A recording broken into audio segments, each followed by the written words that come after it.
పుట్టినరోజు నాడు జగన్మోహన్ రెడ్డి ఆజ్ఞ మేరకు పివి సునీల్ కుమార్, విజయ్ పాల్, ఇప్పుడున్న ఇంకొక అధికారి సీతారామాంజనేయులు వీరందరూ కుట్ర చేసి అప్పటికప్పుడు నా మీద రాజద్రోహం కేసు పెట్టి నన్ను ఎత్తుకెళ్ళి కస్టడీలో టార్చర్ చేయటం, సుప్రీంకోర్టు ఇన్వాల్వ్మెంట్తో నేను మిలిటరీ హాస్పిటల్కి వెళ్ళటం అదంతా అందరికీ తెలిసిందే.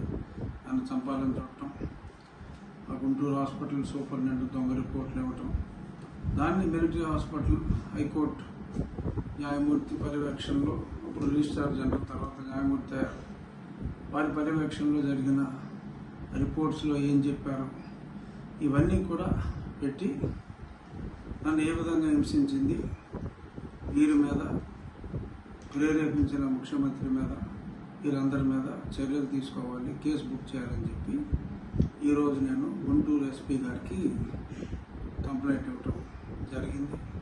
తప్పకుండా దాని మీద యాక్షన్ ఉంటుంది, అది కేసు రిజిస్టర్ చేయాలి. గతంలో నేను సుప్రీంకోర్టుకు వెళ్ళటం, తర్వాత వారు హైకోర్టుకు వెళ్ళమంటాం అన్నీ జరిగినాయి. ఎందుకంటే ఇక్కడ కేసు రిజిస్టర్ చేయాలన్నా పట్టించుకునే వాళ్ళు లేడు. అందుకని కేసు రిజిస్ట్రేషన్ చేయడానికి నేను కోర్టులను ఆశ్రయించవలసి వచ్చింది.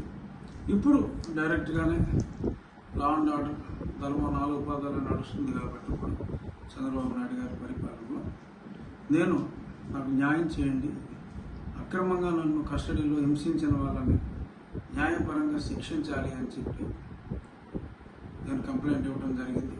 రాబోయే వారం 10 రోజుల్లో ఏం జరుగుతుందో చూద్దాం.